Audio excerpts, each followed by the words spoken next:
Welcome to Strata. I'm Glenn. And I'm Brandon. Welcome to the Minds on Muscle podcast. Hello, everybody. Welcome to another amazing edition of the Minds on Muscle podcast. Today, I'm with my homeboy. My name's Brandon, and I'm with Glenn. I am Glenn. And today, we're doing another amazing, delicious edition of the Minds on Muscle podcast. And today, we are talking about something that I feel like is almost overrated and underrated at the same time. It is communication. Brandon, do you know what I mean by that? I don't know. Could you communicate more clearly so I could understand it a bit better? I'd love to learn more. What I'm talking about here is I think a lot of people, when they think about communication, understand its importance. And in the same breath, I don't think they practice it nearly as much as they could. That's what I mean, Brandon. You know, I find communication is one of my favorite topics in reality in all of this stuff, because if you're a personal trainer, whomever you are professionally, exercise science, the technical things you do are very important. You need to be proficient at the skills and the activities that you do to make your living or whatever you do in your world, even being a friend or family member. But the words you use and how you convey them and how you piece them together is so imperative, because there are so many, that's what we do as humans. In reality, we take this information in our head, we take these images, these thoughts, and we create this crazy percussive noise out of our mouth that explodes out. You hear it with little mechanical things, which turns it into electrical information, which then goes into the brain and creates these chemical responses, which helps you see and visualize something similar. And then almost instantaneously, you have a thought and you do the same percussive smacking with your mouth again to send some information out. It's actually like a really complicated process if you think about it, the art of making noise and then having someone interpret it and know what you mean. But it's tough. Even just think about all the stuff that you and I have been talking about in terms of communication when we're doing this over a video platform. My instinct, even right now as we're communicating, is to look down at you at my screen to see what you're saying, see your facial expressions, and take all that information in. And yet I know that when I'm actually communicating with people and trying to get my message across on these video platforms, it's more beneficial for the person I'm speaking to for me to make eye contact with them, because this eye contact thing is such an important piece of this communication process as well. Yeah, it's funny you say that. So Glenn and I have learned a tremendous amount of communication theory from Mr. Greg Mack with the introduction of Sandler's sales technique and transactional analysis. But that whole eye contact thing, for me, I have a funny story about that. When I was 13 years old, I can't remember if I was 12 or 13, but I was old enough that I wasn't legally allowed to work in Canada yet, but I was close to it. And I loved painting these little miniatures called Warhammer, which I'm sure some inner nerds will know a lot about. And I was quite good at painting them. I actually won a painting contest for under the age of 13. I got second place, I should say, which was awesome. And my local comic book store said, hey, listen, we can't hire you formally, but if you want to do some work here and paint our figures, we'll pay you in paint and more miniatures and comics if you want. And for me, I was like, that's a great, fair deal. I'll do a little bit of sales, but nothing too serious. I'll do some painting for them and I get free stuff in return. What an amazing trade. And so the owner of that store was one of these hard-pressed traditional Scottish fellows. And he didn't have a Scottish accent, but he had that hard Scottish thing where I would go talk to someone and say, hey, what are you looking for today? And, they'd say nothing and they'd walk away. And he'd come up to me and say, Brandon, you got to do two things. You got to make eye contact when you're talking to people, and you have to ask open-ended questions. And I was like, open-ended questions? What do you mean open-ended questions? And by asking that, I looked away. He said, keep looking at me. Keep looking at me. Open-ended questions. Ask questions where people cannot say yes or no. And I was like, oh, okay. And from there, at a very early age, I started having to ask people these creative questions. And honestly, I am so grateful for Gordon Frew. And if he ever listens to this, Gordon, thank you so much, because it made me talk to strangers. In comic book land, I'm sure you can imagine. In most cases, I was 12 or 13 doing these conversations with these people. Most people I was selling stuff to were the inner nerds who were 40 to 50 years old, who had the extra money to spend on expensive miniatures. But it was great because being forced to talk to those people and look at those people went a long way. And of course, I'm rambling on, but that introduces the 738-55 principle that we learned from Albert Marubian, which I absolutely love. Glenn, do you want to tell us about that? So yeah, Brandon, let's talk a little bit about that because it's super important. I think most people, when they communicate, think that it's all about the exact words that they're saying, the things that are coming out of your mouth. But it's so much deeper than that. In fact, most communication, 55% of it, is going to be on these visual cues and what people see. 35% of that, 38% of that is going to be the tone and the vocal quality that comes out of your mouth. And only 7% is going to be the actual words that you use. I mean, this is one of the reasons why we encourage a lot of the trainers that we work with and our colleagues to call people or to get on calls with them visually when they communicate, because so much is lost when you're just using words like in emails or text messages. We've all seen the funny meme, right? The meme that says, I'm fine, right? And Glenn laughs right away, right? And the number of times that, you see a text message or you see that funny meme and it says, I'm fine. The written words, I'm fine, are so non-committal and it's hard to know what somebody means. And then if you attach someone's tone to it, I'm fine. I'm fine. Both of those are two totally different things. And that 45%, right? That 7 and 38, that is a small portion of the communication. Because you could have someone be like, and body language, if you're watching this, lean back and go, I'm fine. And they collapse into their chair. All of a sudden, that 55% of that collapse tells you so much more about that person. You get the sense that things are not okay. There might be a problem. And so it's so funny to me, but as humans, I find most professionals I've ever mentored and worked with are terrified of talking to people they don't know. They're afraid of the rejection, the experience. It's scary. And then you want to talk about even more scary, ask someone to call old clients of theirs and say, hey, call the client that you haven't seen in the last year and ask them how they're doing.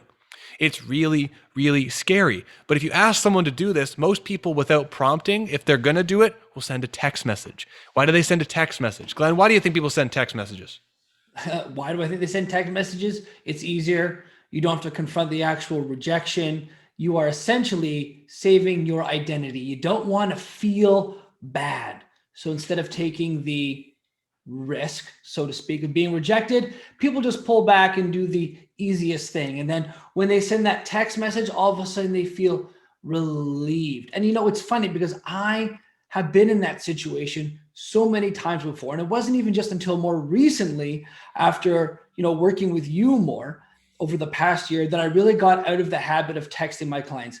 Anytime I can, I will call or I'll jump on a video call with them because, we're not necessarily working right now with people in person. So that's a large part of the communication that we're dealing with right now.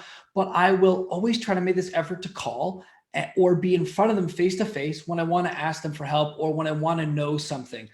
There are times where email or text messaging is okay. For example, if you just want to push back an appointment with a client or you want to change plans with a friend, it might be okay to send a text message. However, most of the time when you can, we ought to communicate face to face or over the phone. So we really include most of those communication modalities, right? The visual, the written, and the tonality. So we have the best communication.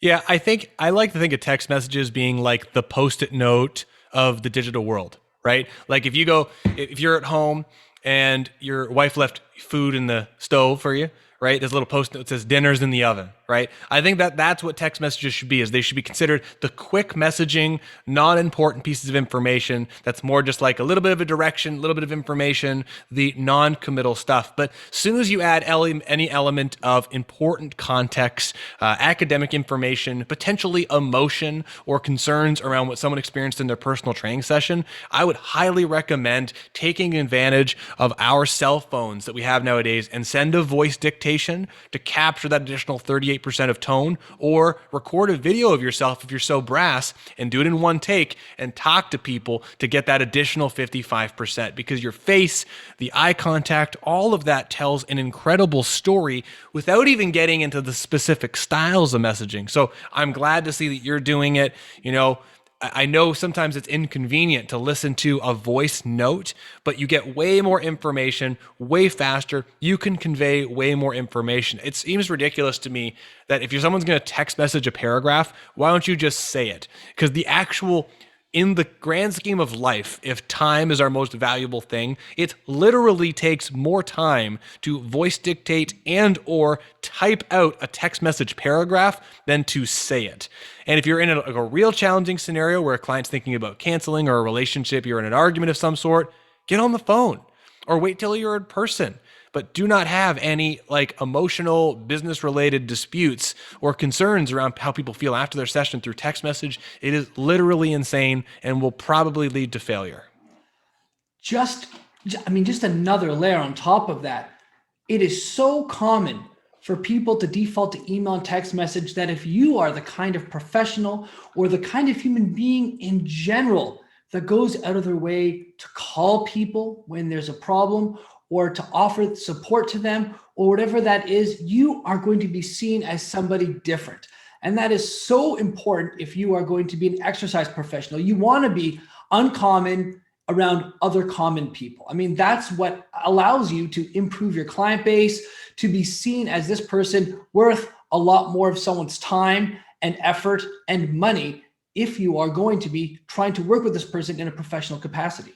And Glenn, you said exercise professional. I would only challenge you to say if you're a professional, period. I really think that, and honestly, the reason why I would say that is when I first opened this place, I would say that that's now close to 6 years ago, which is bonkers. But in the first year, I was working on this communication stuff more and more. And even at the rudimentary levels of my communication skills, I had one of my clients who works for an appliance company offer me a massive sales position where I was going to get paid immediately twice as much as I was getting myself paid here, only because of my communication skills and some of the sales background around communication, which blew my mind because in reality, I had zero jurisdiction in that world around the specialty technique and technical products they were selling. But it was clear that for her, the communication and sales stuff takes years and years and years to develop. And then learning more about the thing is much easier. And so I found that interesting. And that's not a, flexing by any means. It's more trying to showcase that if you're a professional wherever you are in the world,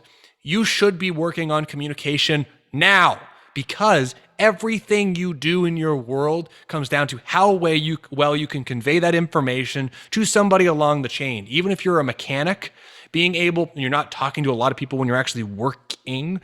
The part where you're talking to people at the beginning of the sale, you're talking to people at the end of the transaction when they pay for the repairs, the wording you use and how professional you are goes a long way. And you all know that if you go to the bank and you talk to somebody, a teller, and they are that rotten crabapple personality that you don't want to talk to, you will literally avoid them.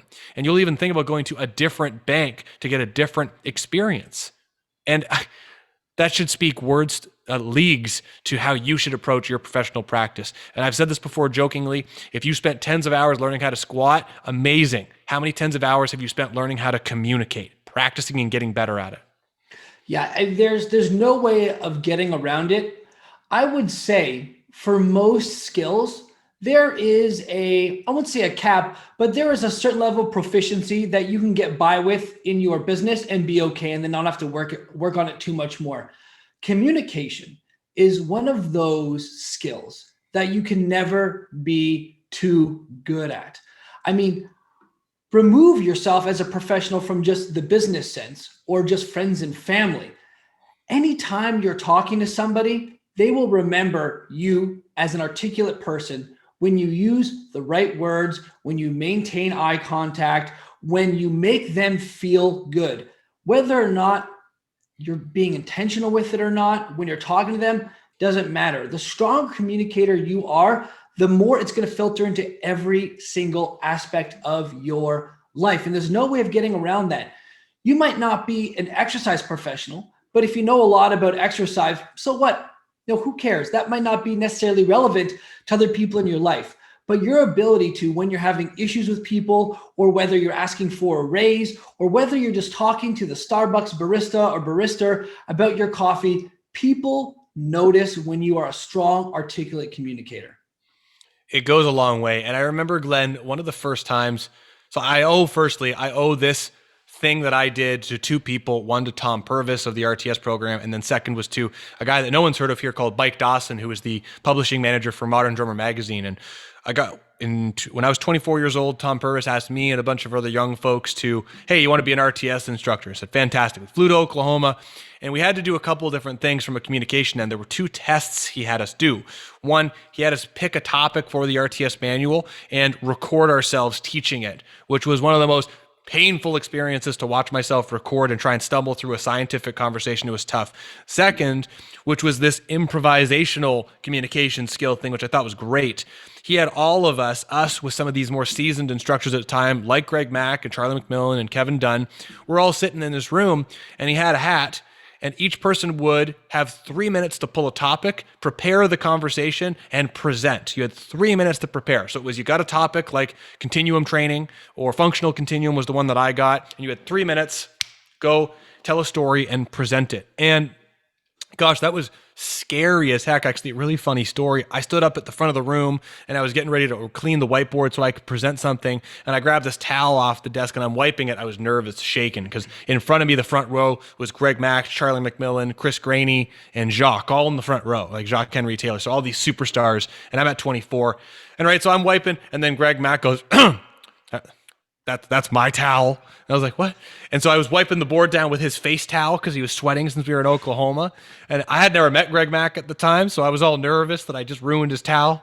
Anyway, funny story. But that's the thing, is that you have to put yourself in those terrifying communication scenarios and create little social story constructs that help you get to the end and get really, really good at storytelling. Where I was going with all this before I got sidetracked is I remember you and I were preparing you video recording for one of your first webinars, and you expressed interest in getting better on camera. And we recorded you down in the office at Strata. And one thing that you kept doing, which is not just a thing to you, but everybody does this, is you stopped looking away from the camera. And so, right, in communication land, we've already talked about this. We don't need to belabor this much more, but I can't tell you that if you're going to start talking to the camera, your eyes are a big part of your messaging. And you want to maintain that eye contact with folks because they connect with you that way. And that just echoes that 55% physical communication stuff. Gosh, that was a ramble. I love it when you ramble, though, Brendan. I learn. Another part of communication, and this might seem like it's a bit out of left field, but I still think it's equally important, is if you are talking to people and you are doing things in person or doing it over webcam or whatever that is, how you hold yourself in and how you dress matters. If you are going to be doing a consult with somebody, regardless of what kind of professional you are, or you're going into an important business meeting, how you wear your hair, how you dress yourself, how clean your clothes are, the posture that you use communicates to people how you feel about yourself. It communicates to people how responsibly and how important you're taking the engagement with them. All these things go a long way. And I've been through some courses before. I think you and I actually have both been through similar courses at a place called Landmark Education. And while some of the information there was a little bit iffy for me, one of the things that I got is who you are presenting yourself to people at any given time matters. And you've spoken about this, Brandon, to me ad nauseum, which is, oh my goodness, I'm blanking on it now, which is, oh, of course I got it. The primacy effect. Is that what it's called? The primacy effect? The Primus. The primus effect. The anchoring, Yeah, how you interact with people when they meet you for the first time and how you speak with them for the first time is going to stick with them. And sure, it can alter and it can change as the relationship grows and as you talk to them more. But for a large amount of people, especially if it's a very fleeting experience, you're not going to see this person too often. How they see you the first time and their image of you is going to stick with them. And so you always want to be trying to communicate to the best of your ability all the time. And the great thing is, if you're building a skill set, it will become automatic. If you had asked me a year ago when I was shooting these videos, I had the hardest time looking at the camera all the time. I would stutter all the time. I had a really difficult time looking at the camera and articulating. And even now, if you've seen these podcasts before, sometimes I still stutter, but that's okay. The skill is getting better and it's now more automatic than it ever was before. Yeah, it's funny. You mentioned the visual thing. And, communication, when we first talked about this, I was thinking a lot more about communication theories. But in reality, one of the reasons why I talk about communication being an essential pillar for an individual is, like you said, everything about how people see you matters. And it's so much more than just like the first point of contact, right? Because personal trainers, and this is where one of the modules we have in the program is about reverse engineering your professional development, right? Professional awareness of you. You have to think, I would say, whomever is listening to this, that if you know where you want to be success-wise, right? You want to make $1 million a year and you want to be a CEO of your own company. Fantastic. That all starts now, right? You may not have a lot of the assets to get to that point, but if you were looking at the $1 million a year version of you, what are the characteristics of you at that point? How do you act? What kind of things do you do on a day-to-day? What are the habits of a millionaire version of Glenn Owen or Brandon? And you take those characteristics and start looking at yourself now. Would the personal training $1 million version of Brandon wear a tank top on the gym floor? No, obviously not, right? Same thing. Like, I've had other trainers that join here and they ask me about dress code. I'm like, well, you're a contractor. You can wear whatever you want, but I'd prefer you not to wear a backwards hat and not, wearing bandanas or whatever it is, because that visual modifies how people see you. And as personal trainers, we already have a stupid low standard how people view us, that they expect us to be wearing, hoodies and tank tops while we're working out and training people, tight pants where you can see the legs and the booty, and that's a bummer. And so if you think about where you want to be, I would bring that all the way back. And this brings up conversations around Curtis Clay that we had around culture and how your culture creates your branding. I mean, one of the things we talk about in the finding category is this passive finding strategy, right? And I call that passive because Persicini's, when I worked there and even here, I'll be down on the gym floor with a client working and someone will be on the other side of the room and they'll be watching, right? Someone I don't know, and they're watching Glenn and their client work and me and my client work. And what are they doing? They're getting information about how we operate in our natural state, and they're making interpretations about us, right? And so these interpretations start to build how they think about us. And these small things will turn into, if you're a superstar professional communicating in a way where it's all about the client, you're not talking about yourself, you're not flexing in the mirror, you're wearing professional clothing, you smell good, you're clean shaven, all those things, they're more likely to refer people. And this is where I love the whole team we've got here, is because everyone here is kind of on board with that. Everyone's got a bit of different character. But people see you and see everyone, and everyone on the team is professional and orchestrated, and it helps to build this huge culture. Yeah, and something else that came to my mind, hearing you speak about that and communicating, who you are to your clients and who you are to anyone really, is talking to people on their level. Talking to them on their level. There are times where I see fitness professionals using industry jargon that only really they know or other professionals know. And I can see the client getting confused and nodding along just to be polite and be like, yeah, I get it, I guess. But, Brandon and I use this tool called a qualitative manual assessment of motor control, QMAMC. I would never say to a client, okay, we're going to do a QMAMC right now, or we're going to do a qualitative manual assessment of motor control, without giving them full context and educating them on what that is. And even then, I will say to them, hey, listen, this is what a QMAMC is. Here's how I use it, but I might just refer to it as a kind of muscle testing, just to make it easier for them. Just like how you wouldn't go talk to your 7 or 8-year-old niece using big adult language and 6-syllable words, you really dumb it down for them.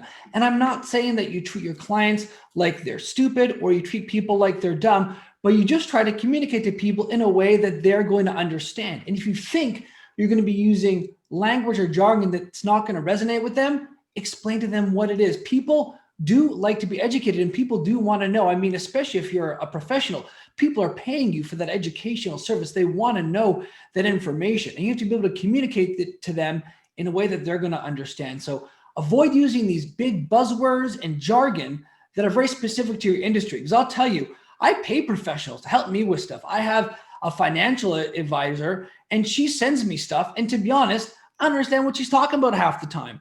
But because I don't really want to intrude on her time, and I kind of feel stupid, to be honest, which is never how you want to make someone feel, I kind of just glaze over it and look it up. And to be honest, that kind of makes me feel a little uncomfortable at times. And it makes me reevaluate the relationship. If you want to have satisfied clients, whether you are an exercise professional or some other kind of professional, talk to them on their level and in a way that they're going to understand, or talk to them at your level with your level of knowledge, but have them leave the conversation feeling smarter, because people like to feel smart. People do not like to feel stupid. Yeah, it's funny you say all that. Tom Purvis always says, which is one of my favorite quotes, right? Think science, speak client. I think another version of that we could use as far as communication goes with what you just said is market or message client and then deliver science. Because if you do all your marketing and all your messaging is speaking to your ideal target audience, and you can really take, I'll be honest. We got an ISOFIT behind us. I got post-activation potentiation books behind me that I'm all about, and neuroscience books and all these crazy things, but no one cares about what that is. No one cares what those books are. Even in the PAP course, right? The course is PAPP, post-activation potentiation preparation, right? How many syllables is that? And then the stimulus that we use to assess information and the stimulus that we use to try and make changes, right, is a manual contraction conditioning stimulus or a device contraction conditioning stimulus. And these things turn into the post-activation potentiation, right? Exactly. Like you get muddied up with the words and you get lost. So it's not about that. What it is about is, what is the destination that the person you're talking to is going to get from the thing that you're doing? What is the desired adaptation? And how does that relate to their fundamental objective or the real emotional reason why they're there with you? And if you know why they're really there and their pain points and who they are, all of your wording and communication and branding from a business sense and the words you use in the session should be all about them. You have to be a chameleon. Yeah.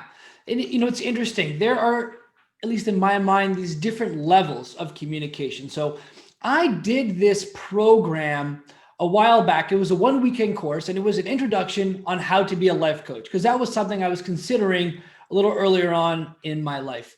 And they had these different levels of listening, which I thought was really interesting. And level one was listening to really just what the words the person was saying and just being very enamored with what's going on with them. And then level two was being more conscious, listening to them, but also being able to listen to your own internal dialogue while they're speaking to you, right? So you start adding this another level. And then level three was this kind of ability to have a very broad focus, to be able to understand yourself in the conversation and them in the conversation, but also be able to pick up on the rest of the environment and what's going on around you. And it's not an overnight skill that you're going to build, but to get to the point where you can sit down with someone and it's very automatic that you can speak with them, understand what they're saying, be able to formulate in your mind ways to communicate with them so they understand what you're saying and have a great dialogue that way, but then also be able to take in what else is going on in the environment that could be influencing this conversation. Is the music really, really loud? Are there some people in the corner that might be making you or the client feel uncomfortable? That kind of level comes in time as well, but it starts with these small little steps and trying to better yourself. Start by just trying to maintain eye contact with the person you're talking with. Then maybe you start trying to understand how to educate them on these words that are very specific to your profession. Then from there, by starting to stack all these little soft skills within communication on top of each other, do you become a much stronger communicator?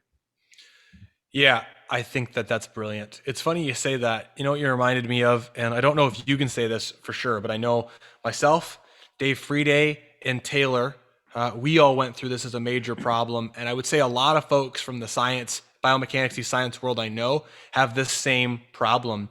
It is that at the beginning of this whole thing, as professionals, we were under the impression that to make the riches and help all the people, you needed to become a biomechanics superstar.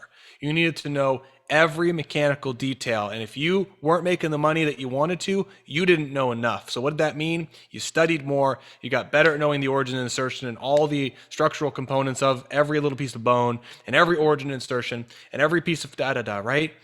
And in reality, that's not true. And for me, what happened, and I know for Dave Friday it happened, and I know for Taylor it happened for sure, is we studied that stuff so much but had nobody in front of us that when we learned a little bit of communication and we realized that our communication skills and our messaging was our weakest point, we just focused in on it and focused on those strategies. And what ended up happening for Dave, myself, Taylor, I believe you and many others, is that when we learned more about communication processes, holy bananas, things just blew up.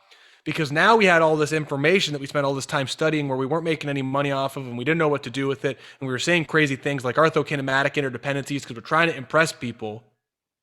But then when we learned the wording and we realized it was our shortcoming, we made that shortcoming a strength. And now for myself and Dave and Taylor for sure, and Glenn, I believe you too, that communication has become such a solid thing that the science just adds value. The communication in some cases, you don't even need to say what you actually do to tell people about how you can help them. And then when they come into your world and you deliver that science, you blow their mind.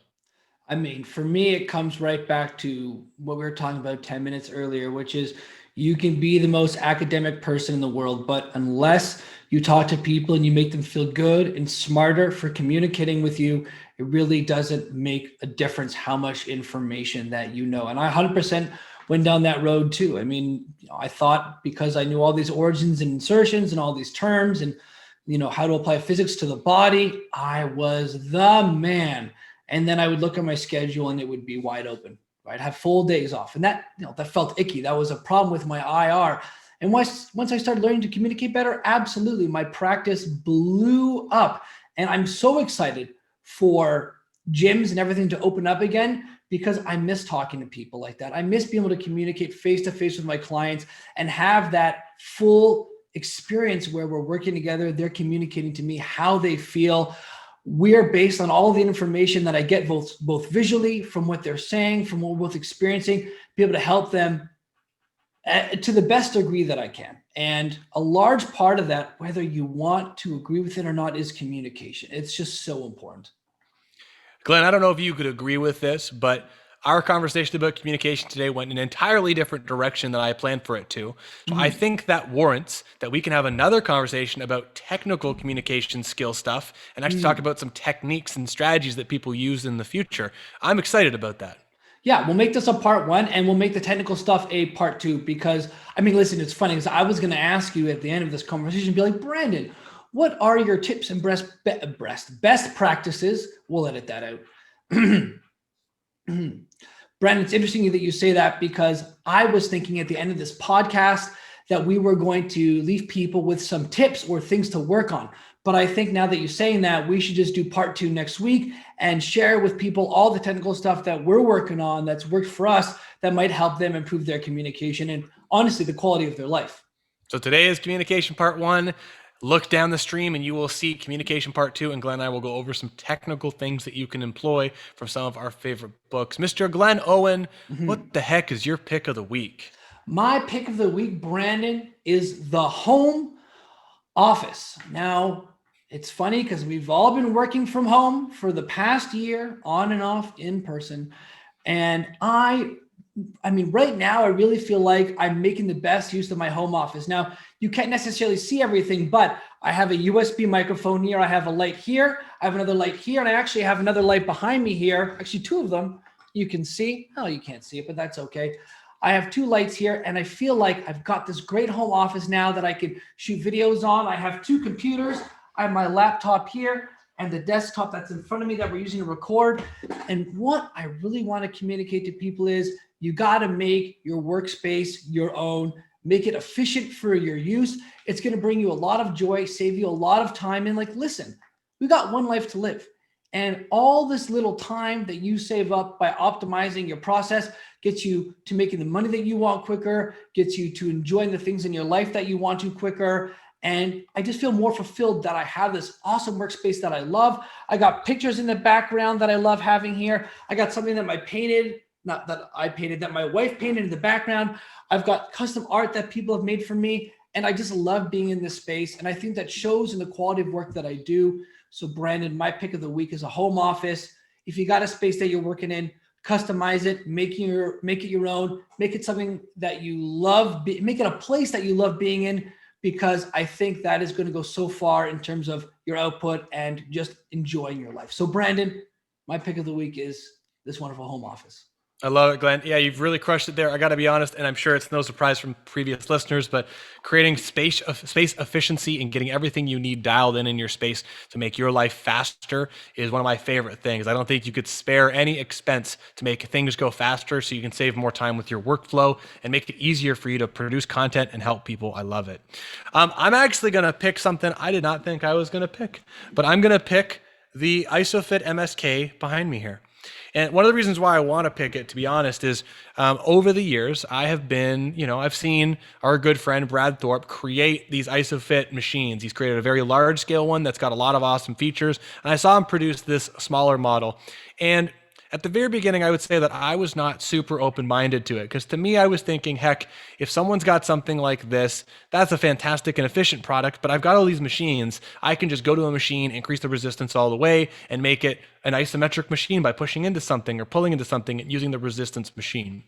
I decided for the Fitness Pro mentorship and also to support Brad to pick up one of these MSK units, the portable ISOFIT machine. I gotta say, boy, it is extremely efficient and super easy and way more powerful than I expected to have something where you can put 100% effort into and not worry about snapping it or it moving or budging and all the customizations for it. I've used this for potentiation warm-ups that I use for deadlifting. I've used this for workouts to help pre-fatigue or post-fatigue certain muscle groups. I'm having a lot of fun with it. So I would definitely recommend you check out Brad Thorpe's ISOFIT page. I think his email is at website at isofit.com, ISOPHIT.com. I would definitely recommend it, and it's a cool piece. And actually, Brad was generous enough when I told him that I liked it. If you're listening to this and you decide to purchase one, you want to save 10%. If you use the discount code STRATA, STRATA, you'll get 10% off. Anyway, yeah, I'm a big fan. Brad is so intelligent, and he keeps up on the research so much. And he has also got full body ones that allow you to adjust a little bit more. I'm sorry, I'm slurring over my words today. He's got full body ones that you can use to adjust for your facility if that's the case as well, and you want to have one for your home base.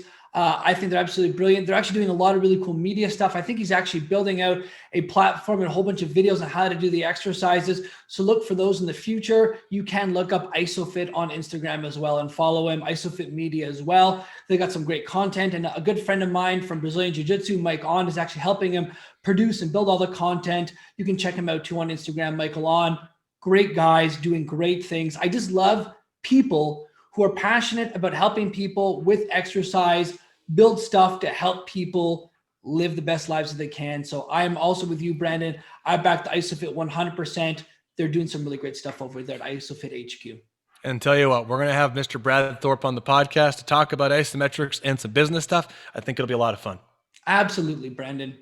If you've been listening and you've been enjoying the podcast, if you can go to iTunes and give us a nice 5-star rating, we would really appreciate it. If you're not a listening kind of person and you like video, guess what? We're on YouTube. Look up Minds on Muscle. You can find all of our podcasts there. If you do like listening, though, we are on Spotify, Podbean, and iTunes. Brandon, anything else you want to add in here? No, this was fantastic. I had a lot of fun here. Everyone, thank you so much for listening to this episode.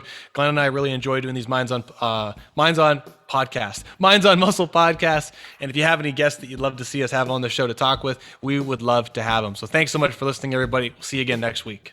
Take care, everyone.